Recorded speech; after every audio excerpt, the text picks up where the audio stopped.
ప్రియమైన సోదర సోదరీమణులారా, ఈ ఉదయం మనం కీర్తనల గ్రంథం 78 అధ్యాయం 66 వచనంలోని శక్తివంతమైన మాటను ధ్యానిద్దాం.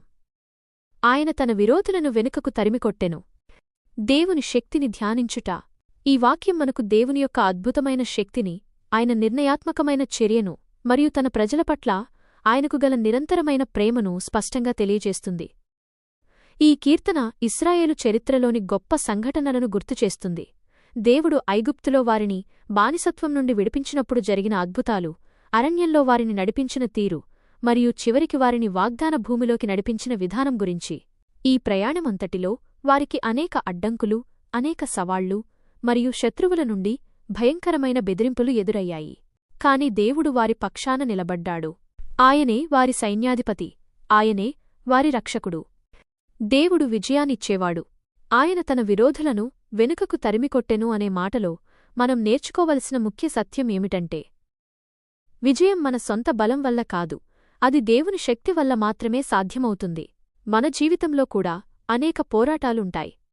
కొన్నిసార్లు అవి మనల్ని కట్టిపడేసే పాపపు అలవాట్లు కావచ్చు. కొన్నిసార్లు మన మనస్సులో నిండిన అపనమ్మకం, భయం లేదా నిరాశ కావచ్చు. కొన్నిసార్లు మనల్ని పడగొట్టాలని చూసే బాహ్య పరిస్థితులు లేదా వ్యక్తులు కావచ్చు.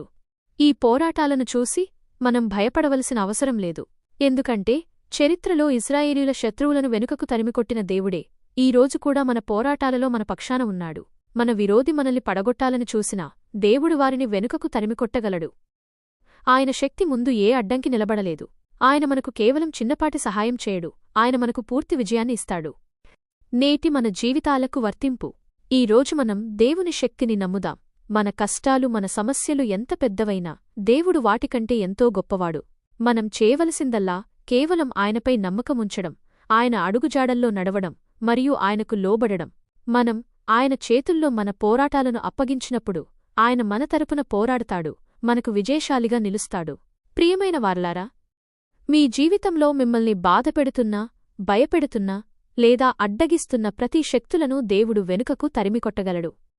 ఆయన యందు నమ్మకముంచుదాం. ఆయన మనకు నిశ్చయంగా విజయాన్నిస్తాడు. ఆమెన్.